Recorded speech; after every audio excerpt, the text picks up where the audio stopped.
abra o livro de Lucas. Doutor Lucas. Por que doutor Lucas? Porque Lucas era um médico. Lucas não foi discípulo de Jesus, Lucas foi discípulo de Paulo. Lucas, como médico, ficou encantado e fascinado com um fenômeno chamado cura. Lucas, como médico, ficou boquiaberto e abismado com a palavra chamada milagre. E como pesquisador científico, ele fala com Paulo: eu posso acompanhar o seu ministério para relatar tudo o que eu viver? Paulo, fica à vontade. Lucas se converte, tem um encontro com Deus e escreve 2 livros que tanto abençoam as nossas vidas e nos inspira. O próprio Evangelho segundo escreveu Lucas, e o livro de Atos. O livro de Atos não foi escrito pelo apóstolo Paulo, ele foi escrito por doutor Lucas. A gente tem uma mania de achar que Deus só usa se não tiver nada, se não for ninguém, se for pequenino, porque a igreja brasileira, principalmente a igreja pentecostal, nós viemos de uma cultura muito sofrida, muito pobre. Quando eu falo nós, os nossos antepassados e talvez eu e você. Então, todo versículo que fala que Deus vai exaltar o pequeno é o que a gente prega nos altares. Mas a gente esquece que Deus também usa os grandes. Deus usa pessoas preparadas. Inclusive, eu tenho para mim que as pessoas que mais marcaram a Bíblia e a história eram pessoas preparadas. Deus não usa pessoa despreparada. Ah, pastor, Deus não chama o capacitado, capacita o escolhido. Não está isso na Bíblia. Não está isso na Bíblia.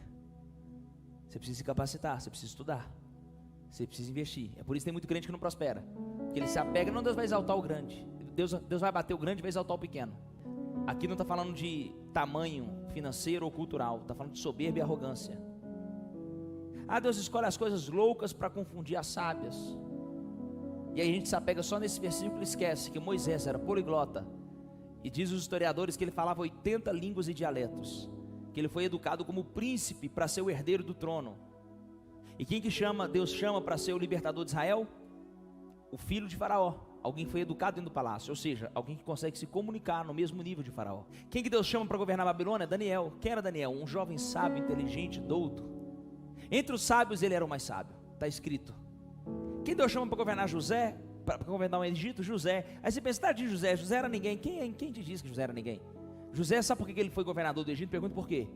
Porque ele nunca foi educado para ter uma mente escrava. Por isso que José nunca se enxergou como escravo. Por isso que ele nunca se comportou como escravo. Por quê? Porque ele era o filho mais novo de Jacó. E Jacó era rico, riquíssimo. E como filho mais novo, o texto vai deixar claro que Jacó preferia José dentre outros. Que Jacó preteria José, protegia José, deu uma túnica diferente para José. José foi educado numa monarquia, numa família real. Então ele assume o trono e conversa de igual para igual. Aí nós vamos falar de Paulo. Paulo era poliglota, fariseu dos fariseus, estudou aos pés de Gamaliel, teve escola, teve fundamento, teve instrução.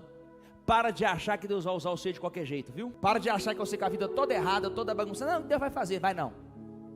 Alinha, estuda, se dedica, invista. Deus não usa gente despreparada para coisas grandes. Coisas grandes, Deus precisa entregar para pessoas que pensam grande. Eu estou profetizando na vida de alguém. E por algum motivo Deus mandou dizer isso para alguém. Se você se preparar, se você se investir em você mesmo, se você estudar, você vai longe. Porque a promessa você já tem. A garantia, o selo de Deus você já tem. Amém ou não amém?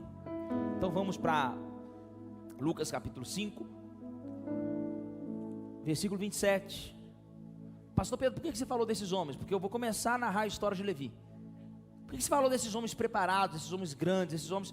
Porque talvez alguém aqui é grande, rico, próspero, influente, e você deve ficar pensando assim: ah, mas eu ouvi a igreja inteira falar que Deus só usa os pequenos. Esquece isso. Isso é mais cultural do que bíblico. Passado essas coisas, saiu e viu um publicano, um quê? Viu um quê?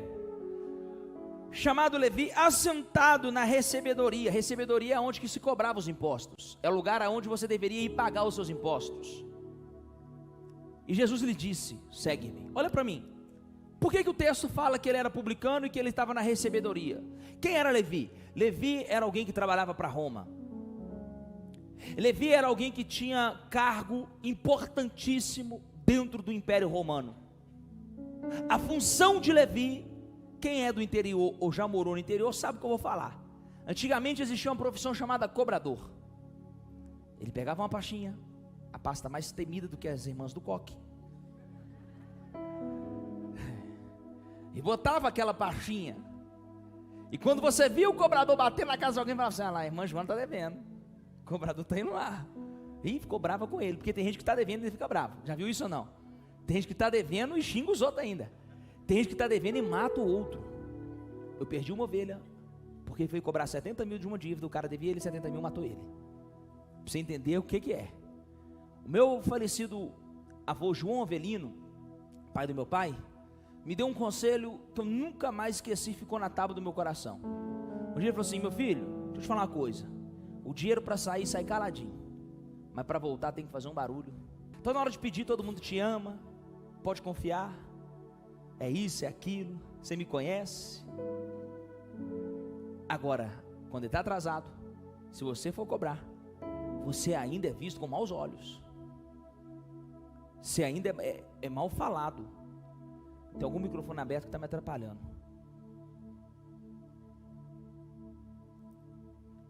Presta atenção. Por que você está falando isso? Isso era Levi. Levi era o cobrador. Agora tenta imaginar um cobrador que não é da sua nação, é de Roma, invadiu o seu território, invadiu o seu povo, e ainda ficava todo mês te importunando para você pagar. Então em Israel o publicano era a pior corja. Em Israel o judeu tinha pavor, tinha ódio do publicano. O judeu não queria nem saber do publicano, irmão. Era guerra, era treta, porque ele se sentiu altamente violado, e de fato estavam sendo violados, invadidos. Estão aí, diga amém. Aí Jesus chega para esse publicano, esse tal de Levi. Pastor, quem é Levi? Agora você vai lembrar dele, o nome dele você conhece como Mateus, o discípulo de Jesus, por nome de Mateus. É o mesmo Levi que nós estamos lendo. Presta atenção. Jesus chega para ele e fala: segue-me. Continuando, e ele deixando tudo, versículo 28 também me faz rir. E ele deixando tudo, levantou-se e o seguiu. Quem já viu aquela história? Tem uns crentes que falam assim: eu deixei tudo para seguir Jesus.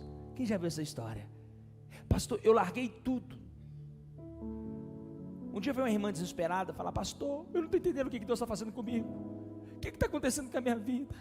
Eu preciso de uma resposta. Eu falei: por quê, minha filha? Pastor, eu larguei tudo que eu tinha para servir Jesus. Falou comigo aqui na ponta do altar. Aí eu fiquei pensando assim: o que é o tudo dessa irmã? Deixa eu ver.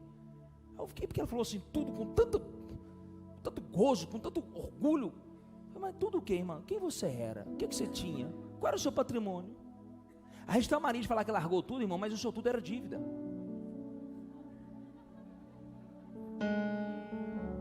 Tomar uma água para equilibrar. Eu larguei tudo para seguir Jesus. Tudo o quê? O que nós tínhamos antes de Jesus? Para com essa mania de querer chantagear Deus, de querer ficar apegado naquilo que era uma derrota e você acha que era vitória, naquilo que era frustração e você mentiu tanto para si mesmo que você acreditava que era uma vida abençoada. Nós temos que parar com essa mania de ficar jogando na cara de Deus e que nós largamos tudo. Não, Levi não. Levi de fato era um homem de posse, homem rico. E eu vou te provar no texto. Esse aqui largou coisas importantes. Esse aqui renunciou carreira. Começa por aí. Ele tinha um bom emprego na época, apesar dele ser mal visto. Era um emprego que pagava muito bem. Por quê? Porque o cobrador ganhava uma porcentagem, uma comissão em cima daquilo que ele conseguisse arrecadar, para ele estar sempre motivado em cobrar. Presta atenção. Largando tudo, levantou-se e o seguiu. E fez-lhe Levi um grande banquete em sua casa. Presta atenção. Eu só posso dar um grande banquete, irmão, se eu tiver condições. Só dá grande banquete, o termo é grande banquete, não é um cafezinho, não é uma jantinha, é um grande banquete. Um grande banquete em sua casa, e havia ali uma multidão de publicanos, ou seja, o network de Levi estava ali, os amigos do serviço de Levi estavam ali. Eu estou falando que a corja toda de Roma estava ali. Eu quero que você me dê sua atenção. Eu vou mexer com a sua fé hoje e com o seu cristianismo. e outros que estavam com eles à mesa. E os escribas deles e os fariseus murmuravam contra os discípulos, dizendo: por que comeis e bebeis com publicanos e pecadores? E Jesus respondendo disse: não necessitam de médico os que estão são, mas sim os que estão enfermos. Eu não vim chamar os justos, mas sim os pecadores ao arrependimento. Jesus está sentado com os publicanos. Eu posso falar rasgado? Posso mesmo? Era se Jesus estivesse hoje, num domingo à noite, em vez de ele estar numa igreja, num culto, está na Avenida Paulista, jantando, ou tomando um café, comendo um biscoito, com as feministas e os ativistas LGBT. Sabe como é que eu e você ia ficar? Do jeito que você ficou aí.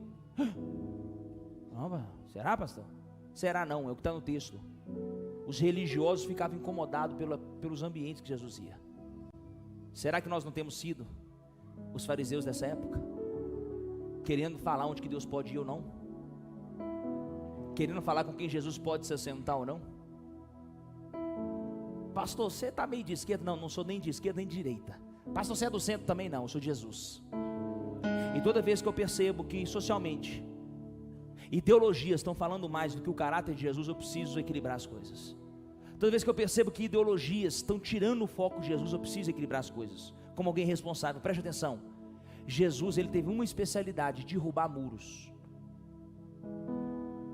E nós estamos vivendo um momento que estão tentando levantar muros. Jesus nunca concordou com o pecado de ninguém. Aquela mulher que foi pega em adultério, ele defendeu ela, entrou na frente dela, não deixou apedrejar ela, confrontou o pecado deles. Mas no final, se você perceber, depois que saiu todo mundo, ele chamou ela para uma conversa. Falou: filha, seus pecados dessa vez eu vou passar um pano.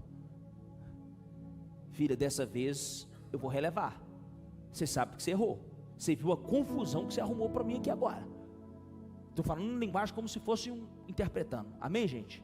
Amém? Eu imagino Jesus falando assim: você viu aqui que por um pouquinho você não passou dessa para melhor, ou para pior. Quando você foi pego em adultério, eles iam tacar a pedra na sua cabeça, minha filha. Aí eu imagino Jesus dramatizando para ela sentir o peso do pecado dela. Como é que você pode fazer um negócio desse? Você destrói uma família. Você não pode fazer um negócio. É porque os textos, irmão, vem resumido. Vem tudo muito resumido. Você acha que as conversas de Jesus era: vai, teu pecado está perdoado, vai, não pega. Você acha que era assim, irmão? É óbvio que tinha um diálogo, tinha uma conversa, tinha um contexto. Os textos aqui estão de forma reduzida. Existe um versículo, não vou lembrar onde que está agora, que vai dizer que se estivesse escrito todos os milagres que Jesus fez em Israel, não caberia em livros. Aqui está um compilado, aqui está um resumo, aqui está uma síntese de tudo que ele fez. Ele está sentado com publicanos. Vou falar, só para dramatizar mais, para ficar mais pesado. Posso? Jesus foi jantar lá na casa do Lula.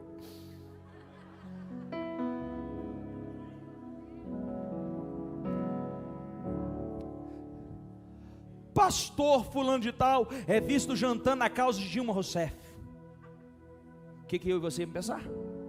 Esse pastor não é dos nossos, não joga no nosso time, não defende os nossos valores e não crê no nosso Deus. É isso que nós falaríamos.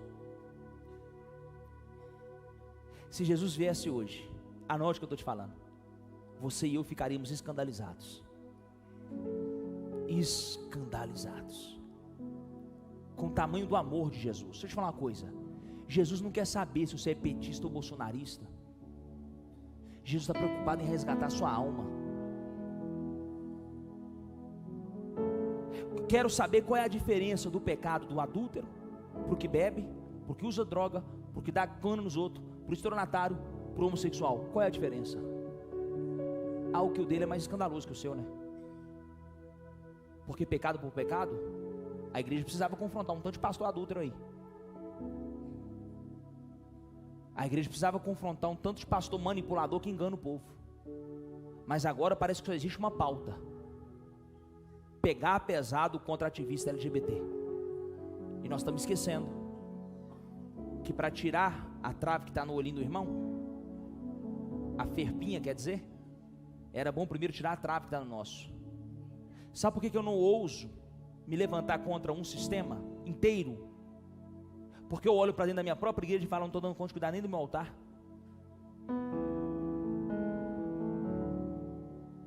E tem um texto que vai dizer que da mesma maneira que a gente medir, também seremos medidos. Pastor, mas a Bíblia não fala que tem que confrontar o pecado? Sim. Jesus confrontou o pecado o tempo todo e eu também confronto o pecado. Eu não sou conivente com o seu erro. Bebida de forma descontrolada, adultério, pornografia, mentira, dar cano nos outros, ganância, homossexualismo, tudo é pecado. Só que eu posso te confrontar te amando. Não é porque eu julgo ser pecado que eu tenho o direito de ofender alguém. Não é porque eu julgo ser pecado que eu tenho o direito de massacrar alguém.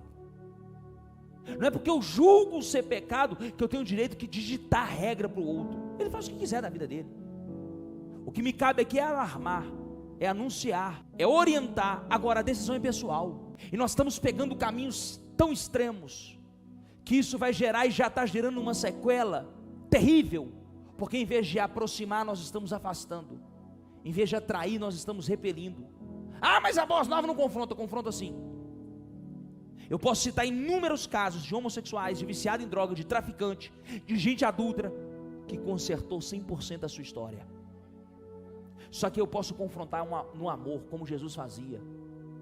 Depois assista um vídeo, por favor, assista esse vídeo, do Rodrigo Silva. Quem conhece o Rodrigo Silva? O arqueólogo. Conversando com um ateu em um desses podcasts. Ali eu vi o quanto, porque historicamente ele é perfeito, tecnicamente, capacidade intelectual daquele homem é assustadora. Só que eu nunca tinha visto o lado dele amoroso. E eu me emocionei quando eu vi ele desarmando um ateu. Porque ele falou com o ateu assim: eu não vou discutir com você religião, se você não crê, não crê. Eu não vou tentar te provar por tese, por artigo científico. Se você não crê, você não crê. Eu só quero te pedir uma oportunidade. E começou a entrar na palavra chamada amor com ele. E meu amigo, o Rodrigo foi falando do amor de Deus para esse cara. E foi falando do amor de quem era Deus, do caráter de Deus. E que se ele permitisse, aonde que Deus ia entrar? Sabe quando a pessoa está relutando porque não está conseguindo mais esconder? O cara ficou relutando. Daqui a pouco veio uma lágrima. Daqui a pouco ele já olhou para o lado, já chorou, já puxou fundo. E o Rodrigo parece que ele foi entrando na alma daquele cara. Sabe por quê? Eu descobri que tem uma coisa que desarma qualquer ser humano: o amor. O amor sempre vence.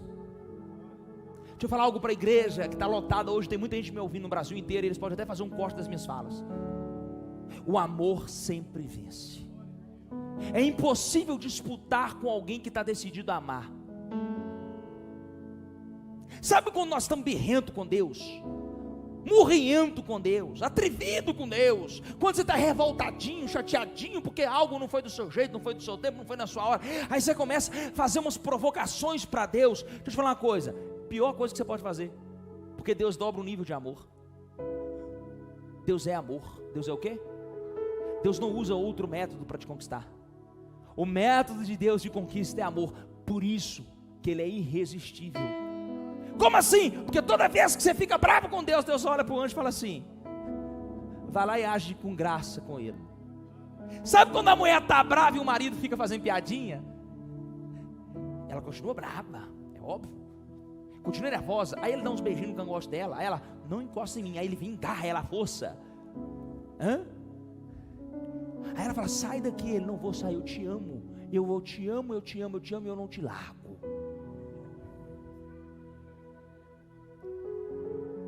Aí de repente ela faz assim, ó.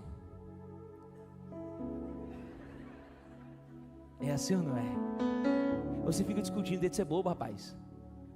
Arruma um jeito de beijar ela. O amor sempre vence. O amor sempre vence. Por quê, pastor? Porque o amor na verdade revela o quão inútil nós somos. O amor revela o quão o outro é pobre. O amor revela o quanto que o outro é que precisa. Irmão, quando alguém decide te amar, te incomoda. Quando alguém decide ser bom com você, te incomoda, porque na sua cabeça ou ele é falso e está fingindo, ou por que ele está fazendo isso por mim? Está me incomodando. E ele só te ama, só te ama, só te ama, só te ama. até o dia que você se enxerga e fala, na verdade, bom é Ele e ruim sou eu. Esse é o Evangelho de Cristo. É isso que o amor de Deus nos faz, enxergar o quanto que nós é que precisamos melhorar, porque Deus é bom. Então não fica achando que Deus vai te castigar, Deus vai dobrar a bênção. Só que o amor constrange. O amor o quê? O amor chega uma hora que ele constrange. Pastor, então a pessoa vai ficar de forma irresponsável? Não vai, porque o amor constrange. O amor muda. O amor pacifica. O amor acalma os ânimos. O amor desarma as guerras mais terríveis. E Jesus está aqui agora na casa de publicanos. Quem está comigo, diga amém. Jesus está agora aqui na casa de pecadores. E começa uma discussão. Por quê? Porque os fariseus, aí entra a religião. Aí entra a religião, questionando, por que ele se assenta com esse povo? Por que ele está na casa de Levi? Por que ele só anda no meio dessa corja? Começa o questionamento, seguindo o texto, versículo 33. Disseram-lhe então eles, porque jejuam muitas vezes os discípulos de João, e fazem orações, como também os discípulos dos fariseus, mas os teus comem e bebem. Olha para mim, olha a raiva da religião. Vê se alguém pegou. Olha a raiva do religioso. Eu me sacrifico, eu oro, eu jejuo, eu me sacrifico, eu pago o preço, eu me humilho, e os seus discípulos comem e bebem como se nada tivesse acontecendo. É isso que mata o religioso. Você descobriu que existe uma mesa, e você descobriu que apesar de você tem acesso a essa mesa, e você descobriu que essa mesa é farta. Por que essa mesa existe? Por que ela é farta? Jesus está acabando de dizer. Ele vai responder assim, ó: não se jejua nas festas de núpcia, se jejua quando está aguardando o noivo, não quando o noivo está presente. Sabe o que Jesus está afirmando aqui para os fariseus? Se você não entendeu, eu posso te explicar. Ele está começando a afirmar uma coisa muito grave. Ele está dizendo assim: vocês jejuaram aguardando a vida do Messias. Quem está comigo diga amém. Vocês jejuaram até hoje atraindo a manifestação do Messias. Tudo que vocês fizeram espiritualmente era para que o Messias se manifestasse. Então, aí eles ficaram assim: então o quê? Então, chegou o dia. Jesus estava tendo que desenhar. Vocês não estão entendendo que tudo que vocês fizeram era para que eu viesse e eu já estou aqui? Se eu já estou aqui, para que você vai continuar jejuando? Para que você vai continuar fazendo sacrifícios? Para que você vai continuar carregando cruzes?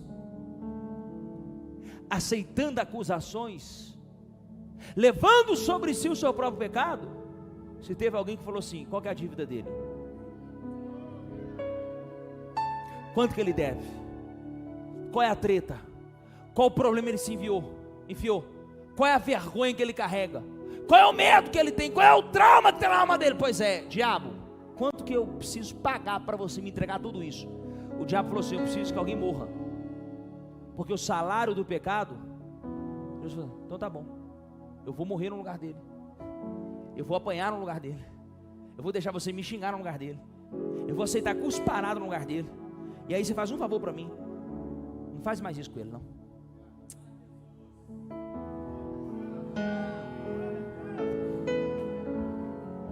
Estão querendo te entregar uma cruz que Jesus já carregou, querido.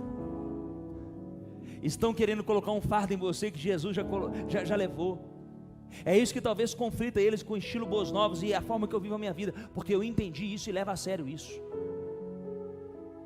Eu creio, irmão, que o que Jesus fez por mim está feito, está pago. Eu não devo nada. Pastor Pedro, você não deve nada? Pro diabo não. Está pago. Alguém pagou no meu lugar. Alguém pagou no meu lugar. Alguém quem? Jesus Cristo.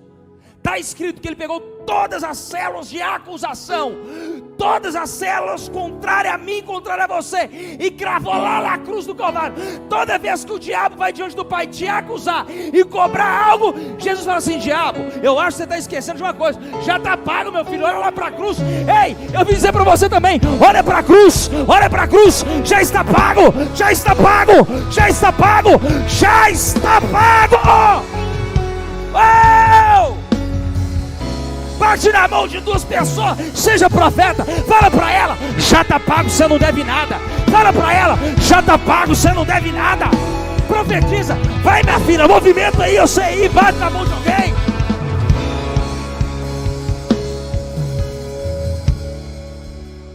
Por que todo mundo jejua os seus discípulos não? Olha Pedro lá. Olha os discípulos de João, a inveja.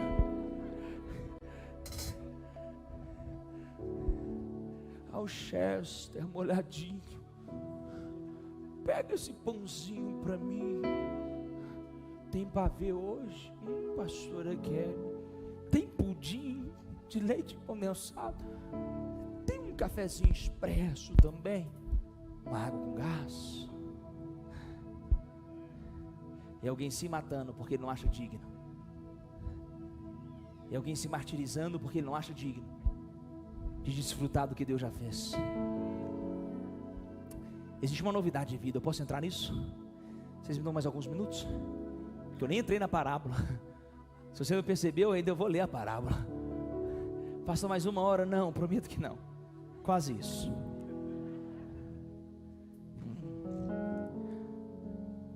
Dias virão, porém, em que o esposo lhe será tirado.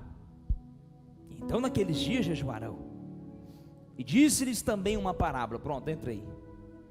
Ninguém tira um pedaço de uma veste nova para remendar em veste velha, pois que romperá a nova, e o remendo não condiz com veste velha. Versículo 27. Ninguém põe vinho novo em odres velhos. De outra sorte, o vinho novo romperá os odres, e entornar-se-á o vinho, e os odres se estragarão. Mas o vinho novo deve ser posto em odres novos, e ambos se ajudam a se conservar. E ninguém tendo bebido velho quer logo novo, porque diz: melhor é o velho. Sabe o que Deus está dizendo aqui? Vocês preferem o velho do que o novo.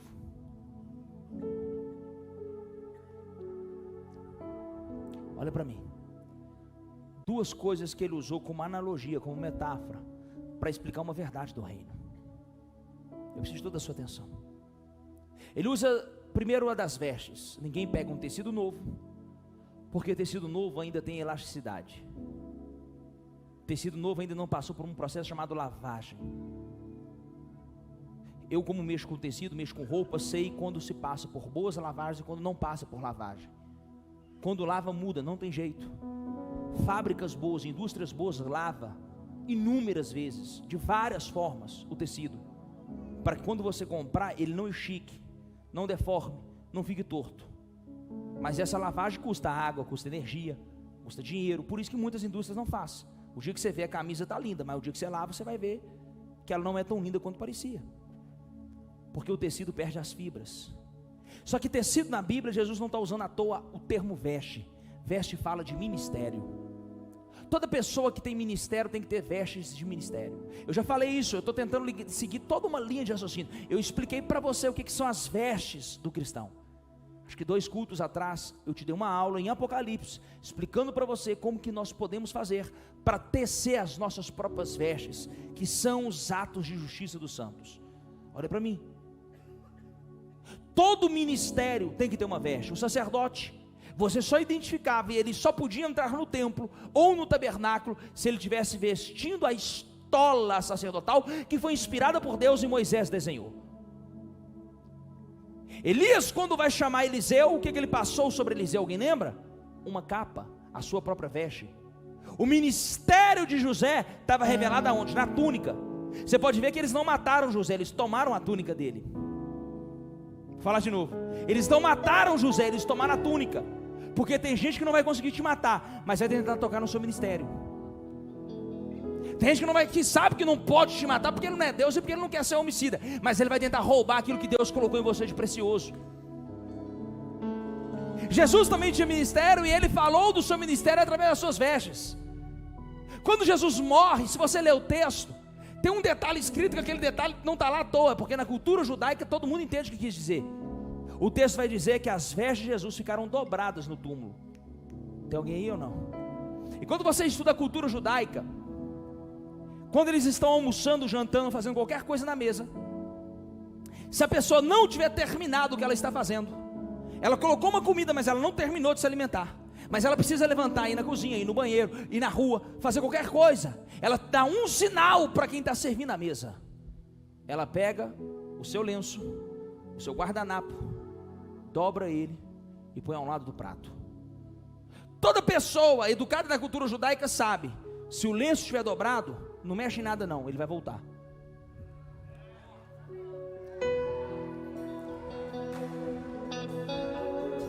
Por algum motivo, coincidência, quando chegam no túmulo de Jesus, como é que estavam as vestes? Dobradas, porque ele estava dizendo para quem ia lá tentar mexer, não mexe não, pode deixar do jeitinho que está. Não vai demorar 3 dias, meu filho, eu já volto. Eu só fui ali e volto. Eu fui ali resolver uma treta com o diabo, mas eu já volto. Eu fui ali tomar a chave do céu, do inferno e volto. Irmão, deixa eu te falar uma coisa, ele vai voltar, ele vai voltar. E as vestes revelavam o seu ministério. O tempo todo ele falou através das suas vestes. Será que você não está entendendo? Jesus vai voltar. Ele deixou isso claro de todas as formas. Pode crer, mais cedo ou mais tarde ele vai voltar.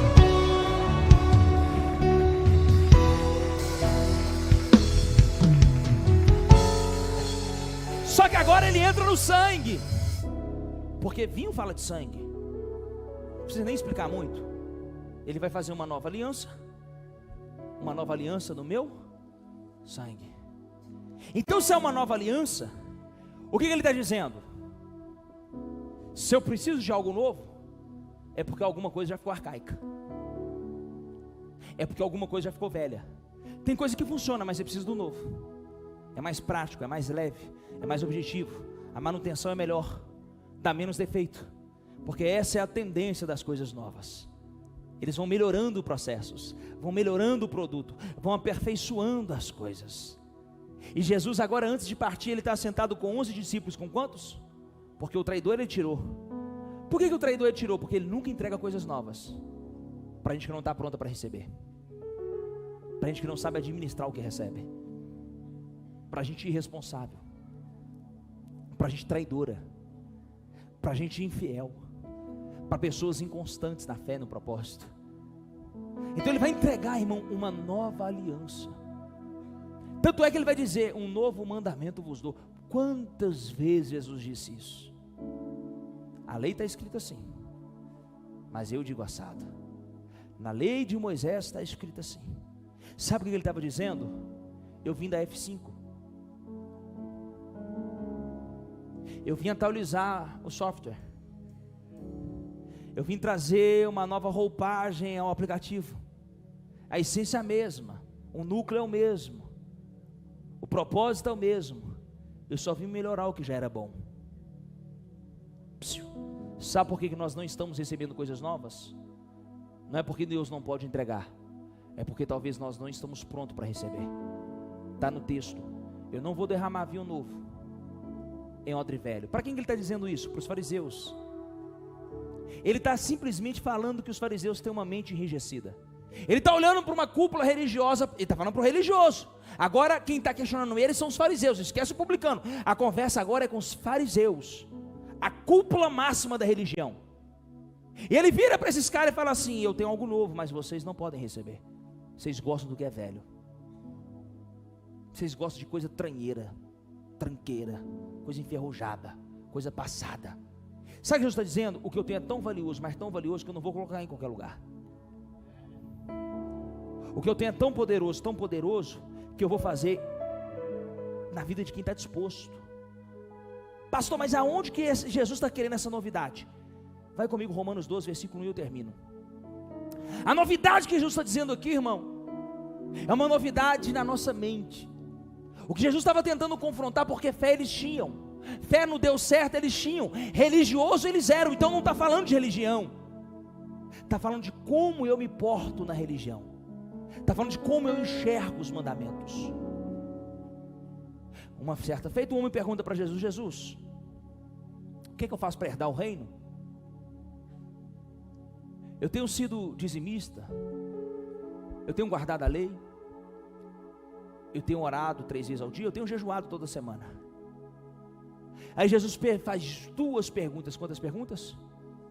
Jesus pergunta assim: como está escrito na sua lei?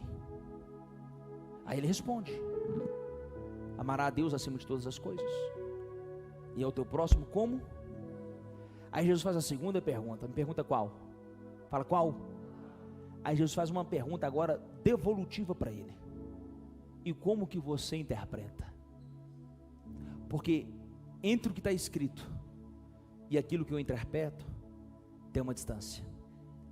E o problema do judaísmo, o problema do religioso, não é o que está escrito, é a cultura que eles criam em cima do que está escrito, é o sistema que eles desenvolvem em cima do que está escrito. E aí a gente coloca Deus dentro de uma caixinha da nossa própria interpretação. E aí a gente quer colocar Deus dentro de um dogma. A gente quer colocar Deus, eu estou falando de Deus, dentro de preceitos humanos. Um Deus que a própria Bíblia vai dizer que os seus caminhos são insondáveis, que os seus pensamentos são mais altos do que os nossos, que os seus caminhos são melhores do que os nossos. E aí você vai para uma igreja, vai para uma religião, vai para um ministério, e tem um homem lá que vai dizer assim: Deus só faz assim, Deus só faz assado. Para falar com Deus tem que ser assim. Quando? Deus apareceu para Moisés numa sarça ardente, rapaz. Deus apareceu para Elias, numa brisa suave. Deus apareceu para Paulo com uma luz tão forte que queimou a retina dos olhos dele. Vocês estão aí ou não? Deus falou com Balaão na boca de uma jumenta.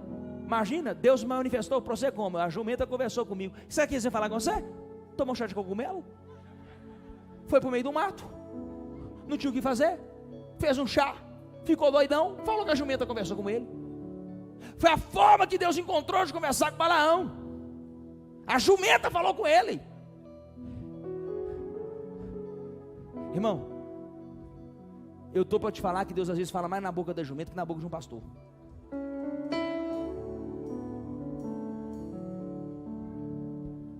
Que o que tem de pastor jumento não está escrito. Eu vim confrontar o sistema, para você parar de achar que Deus só fala com você se for assim, assim, assado. Não. Eu tenho um vinho novo, eu estou com uma novidade, eu estou com um lançamento. Jesus dizendo: eu tenho um spoiler do que está vindo aí. Você quer participar da pré-venda? Você quer participar do pré-lançamento? Área VIP, pessoa exclusiva. Então, manda o convite. Só tem um detalhe: não é para todo mundo. O que eu tenho não é para todo mundo. Romanos 12, versículo 1: rogo-vos, pois, irmãos, pelas misericórdias de Deus, que apresentei o vosso culto a Deus, o vosso culto racional, corpo, alma e espírito. E ele continua rogando, e ele vai dizer que vocês não se conformem com este mundo, mas transformai-vos os vossos em entendimento, para que então possais experimentar qual é a boa, agradável e perfeita vontade de Deus. Vou começar de novo e eu termino. Rogo-vos, pois, irmãos. Paulo não está pedindo, o autor da carta a Romanos não está te falando assim, você podia, não, ele está rogando. Sabe o que é rogar? Implorando. O problema de Roma não era a fé você tem. O problema de Roma não era a crença certa tinha. O problema era o entendimento. Então eu rogo que vocês façam um culto racional. Sabe o que está dizendo? Aprende o que vocês estão fazendo dentro da igreja. Saiba por que vocês fazem as coisas. Por que canta? Tem que ter um motivo. Isso aqui não é um show, não é um espetáculo. Por que ceia? Por que ora? Por que dizima? Por que oferta? Por que vai na célula? Por quê? Porque será que você não sabe responder para você mesmo? Você está numa igreja há 10 anos, meu amigo. Já era para você ser mestre. Você ainda comporta como aluno. Já era para estar comendo comida sólida, bebendo leite. Paulo dizendo: então eu rogo, eu imploro, apresente o vosso culto a Deus, corpo, alma e espírito, o vosso culto racional. Seja inteligente no que você faz, seja intencional. E eu continuo rogando que não vos conformeis com este mundo. Agora, olha que coisa louca e paradoxal. Ao mesmo tempo que ele pede para não conformar com o mundo, ele não manda você mudar o mundo. Abre o texto para mim. Não vos conformeis com esse. O que está dando a entender? Vai lá e muda o mundo. Amém ou não amém? O que está dando a entender? Vai lá e confronta o mundo. Amém ou não amém? Amém ou não amém? Vou dar um poder essa caixa. Fala uma coisa, meu filho. Mas transformai-vos. Ele fala para você não se conformar com o mundo, mas logo em seguida ele fala para você transformar a si mesmo. Você nunca vai impactar o mundo se o primeiro a não ser transformado for você. Você nunca vai convencer ninguém de prosperidade se você não for a pessoa mais próxima da sua família. Você nunca vai ser exemplo de humildade se você não for humilde. Você nunca vai ser exemplo de superação se você não superou nada. Paulo está dizendo assim: seja você a transformação que o mundo quer ver. Não seja um discurso, seja a prática. Não seja o discurso, seja a prática. Essa igreja, por nome de Boas Novas Church, ela vai ser a prática do discurso de alguns. Estou profetizando, nós seremos a prática do discurso de alguns. Nós seremos a prática do discurso de alguns. Nós vamos executar, fazer aquilo que Deus tem pedido. Nós não vamos viver de palavrinha bonita, de discurso bonito, de mensagem. Não, nós vamos ser uma igreja de verdade, em amor, em respeito, em unidade, em compaixão, em generosidade. Isso é a igreja do Senhor Jesus. Essa é a verdadeira igreja. Olha para mim, para concluir. Já vou concluir. Metanoia, transformação de mente. Meta é transformação, noia é mente. Presta atenção, olha para mim. Metanoia, eu rogo, eu imploro, muda sua mente. É o que Jesus está pedindo na parábola. Se vocês continuarem como odres velhos, vocês não vão suportar o efeito que o vinho causa em vocês. Pastor, não entendi. Se você estudou um pouquinho que seja, você sabe que o vinho fermenta, que açúcar vira álcool, de forma natural e orgânica, e nessa fermentação sai gases, que expande, que faz com que o odre cresça. Aquilo que era desse tamanhozinho, por causa da fermentação do que está acontecendo, por aquilo que Deus colocou dentro. Talvez ninguém saiba o que está dentro, mas está te fazendo.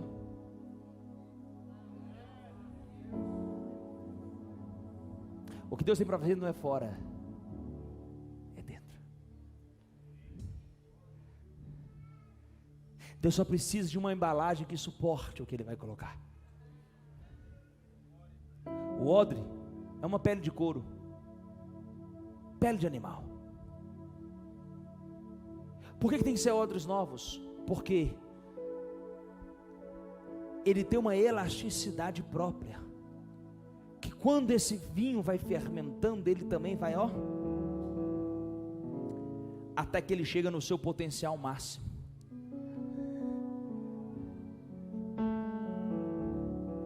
Deus como um bom produtor de vinho, Jesus como um excelente produtor de vinho, era ou não era? Era ou não era?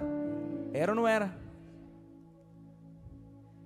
Ele sabe, só de bater o olho, qual odre que aguenta isso, aguenta aquilo. Quantos litros aquele odre aguenta? Não, aquele odre ele aguenta 5 litros. Aquele aguenta 500 ml. Deixa eu ver, deixa eu tocar nele. Esse aqui nem dá para usar. Então, irmão, nós precisamos nos apresentar com uma predisposição.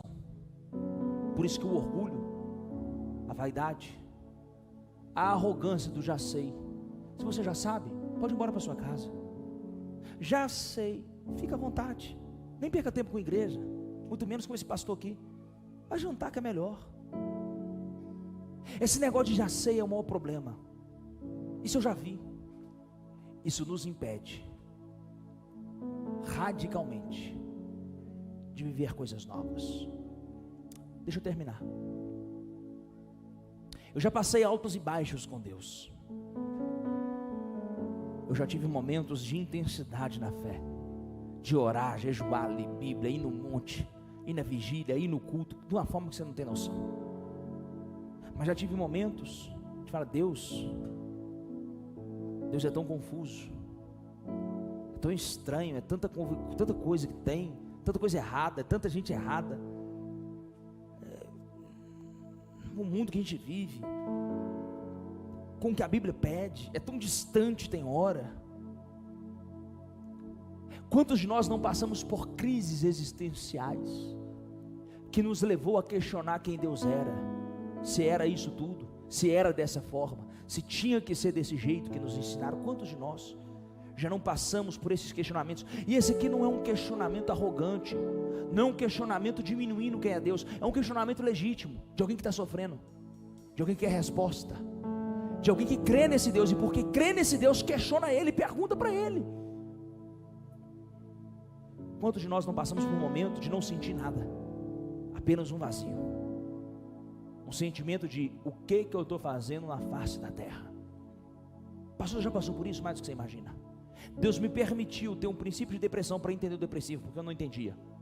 Para mim era insuportável pregar para o depressivo, para mim era insuportável pregar para o melancólico, até o dia que eu me vi depressivo. E aí eu comecei a entender a mente do depressivo. A dor é tão grande, o vazio é tão grande, que ele está aqui, mas não está. Ele pode estar no melhor lugar, que ele fica assim, ó. Eu me lembro que eu estava no casamento do Marco Laviola com a Natália. Eu estava mal naquele dia, muito mal. Estava todo mundo rindo, dançando, fazendo festa. A Natália dançava. Eu falei: gente, a Natália dança. Eu nunca imaginava que a Natália dançava. Estou te expondo, viu, Nath? Hoje é seu dia. E eu comecei a me sentir tão mal naquele lugar, tão mal naquele lugar. Estava todo mundo rindo. De repente eu comecei a chorar. Como que um pastor que acabou de dar uma palavra linda, que fez todo mundo chorar, na hora que a festa está linda, todo mundo comendo, bebendo, fazendo festa, dançando, tem um pastor chorando, com um olhar vago, se perguntando: o que eu estou fazendo aqui? Esse era meu momento. Só que eu descobri algo. No momento da minha maior dor, eu fui traído por um grande amigo, eu fui vendido por um grande amigo, eu fui apunhalado por um grande amigo. Só que eu carregava um trauma, eu carregava uma dor muito grande. Qual era a minha dor?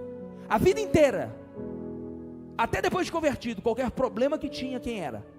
O Pedro. Qualquer treta que tinha, de quem é a culpa? Do Pedro. E eles não estavam errados, 90% eles estavam certos. Ou partia de mim, ou eu que tinha arrumado confusão, ou eu que tinha arrumado problema. Então a vida inteira, toda vez que tinha um problema, eu já sabia: vou ficar sozinho, todo mundo vai defender o outro lado. Vou ficar sozinho, todo mundo vai defender o outro lado. A vida inteira eu sempre vi eu sendo exposto, sendo colocado como ruim, como um monstro, e talvez o meu adversário, ou talvez a outra parte, sendo defendida. A vida inteira o que eu vi foi isso. Mas nesse dia de dor, que eu estava apunhalado, que eu estava triste, que eu não tinha força para falar, eu só chorava, eu não tinha força para expressar. Eles me falavam assim: o que você está sentindo? E eu fazia assim: eu não sei te explicar o que eu estou sentindo, só dói. Foi o dia que eu descobri o tamanho do amor de Deus. Pastor, mas como que pode ser tão louca a vida? A vida é louca. Deus escreve de formas que você nunca vai entender. Deus me curou na minha dor. Deus me curou no pior dia da minha história, porque foi a primeira vez que eu vi uma multidão de gente batendo no meu peito, falando assim: nós estamos com você até o fim, nós estamos com você até o fim, nós te amamos, nós amamos seu ministério, nós amamos sua vida. Eu vi pessoas de todos os lados, eu vi pastores de todos os lados, eu vi cantores, eu vi gente que eu nem sabia que gostava de mim, me mandar textos e áudios maravilhosos, dizendo de quanto que eu era importante, quanto que o meu ministério era relevante. E irmão, isso foi um bálsamo para minha alma. Eu vi amigos dele ficando do meu lado, ficando nessa igreja e dizendo: amigo, não dá para seguir um homem que toma uma atitude como essa, nós vamos ficar com você. Aquilo para mim foi um choque, porque eu falei assim: como a vida inteira todo mundo sempre ficou contra o Pedro, e agora no meu pior momento, na minha pior fase, no dia de dor, é o momento que eu descubro que eu já não sou mais aquele Pedro.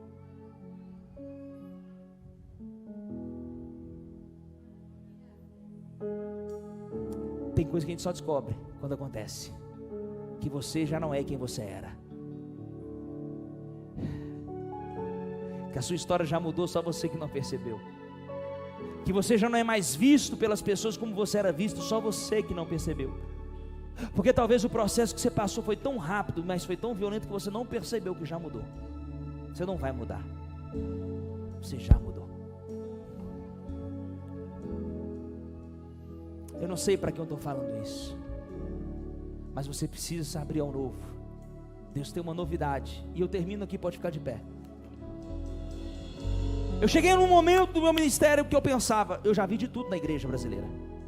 Eu já vi os altos e os baixos, já vi acertos e erros, já tive momentos incríveis no ministério, como já tive momentos terríveis. Olha para mim, não se perca. E até poucos meses atrás, digo 8, 9, 10 meses atrás, eu não conseguia ver sentido mais em continuar.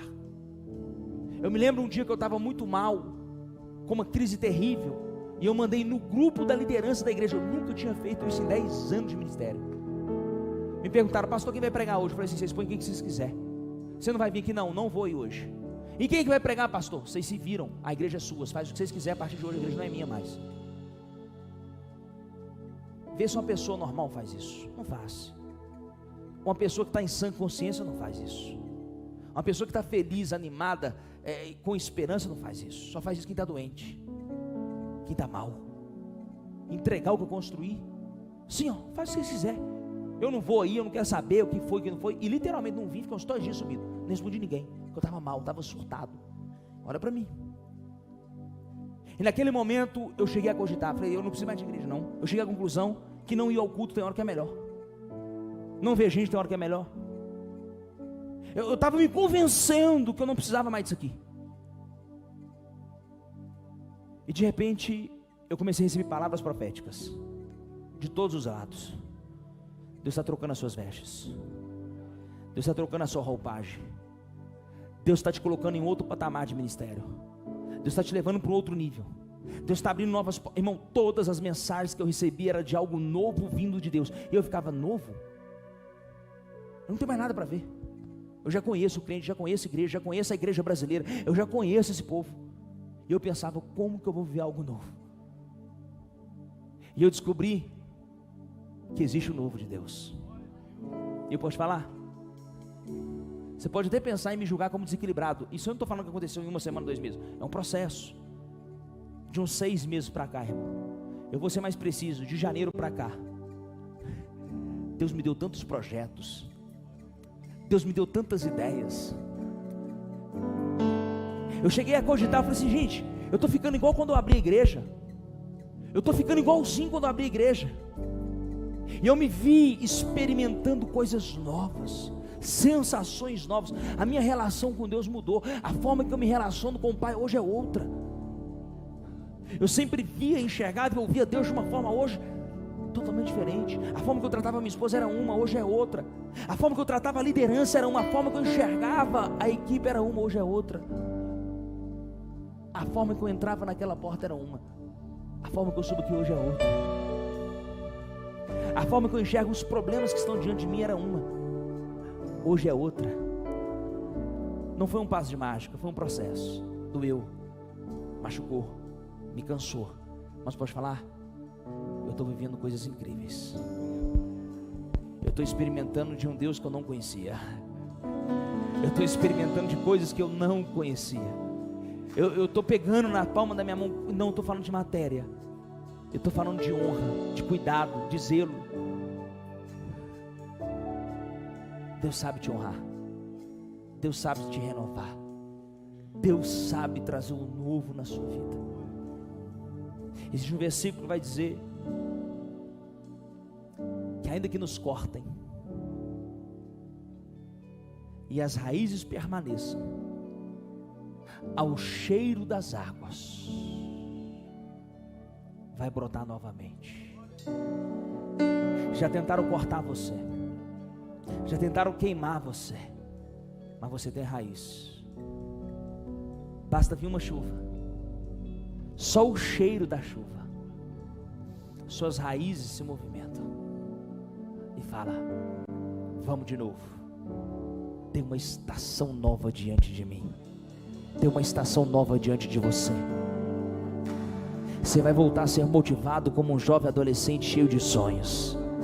Você vai voltar a ficar animado e esperançoso como um adolescente que ainda vai enfrentar o mundo e vai enfrentar a vida.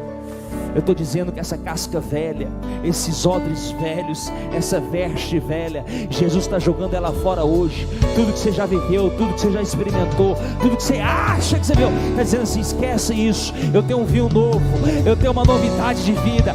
Vou fazer algo novo no seu casamento, vou fazer algo novo no seu ministério, vou fazer algo novo nas suas finanças, vou fazer algo novo nas suas emoções.